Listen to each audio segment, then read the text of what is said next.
សួស្តីអ្នកទាំងអស់គ្នាថ្ងៃនេះខ្ញុំនឹងបង្ហាញអ្នកទាំងអស់គ្នាពីរបៀបធ្វើ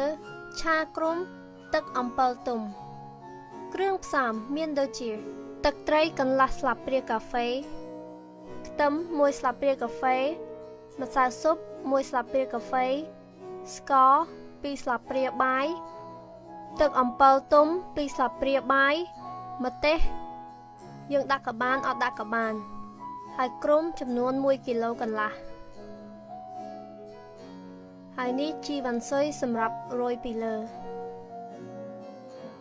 ដាក់ខ្ទះបើកភ្លើងក្តៅល្មមពេលខ្ទះក្តៅហើយដាក់ប្រេងឆាចំនួន2ស្លាបព្រាបាយដាក់ខ្ទឹមចូលហើយយើងនឹងរលីងខ្ទឹមឲ្យក្រៀម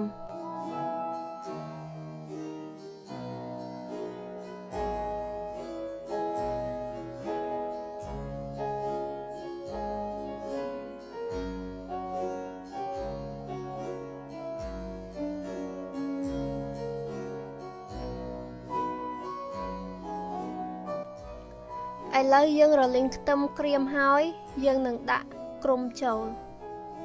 រួចហើយយើងនឹងដាក់គ្រឿងទាំងអស់ចូល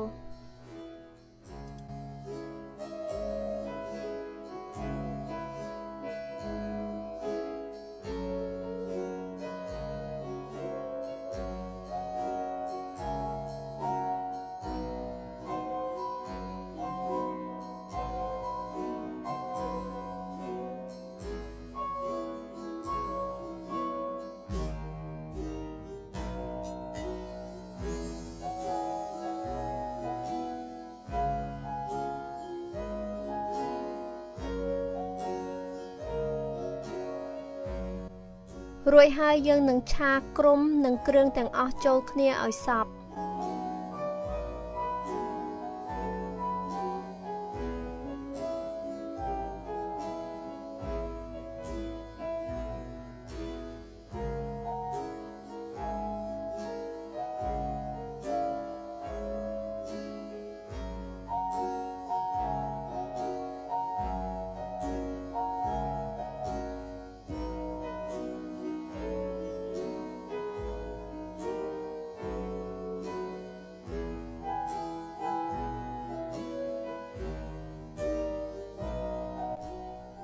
ឥឡូវគ្រុំឆ្អិនហើយយើងនឹងរោយជីវ៉ាន់ស៊ុយពីលើ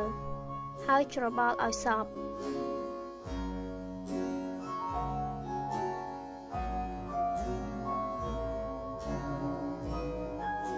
ពេលនេះឆាគ្រុំទឹកអំពិលទុំរួចហើយយកចានដួសដាក់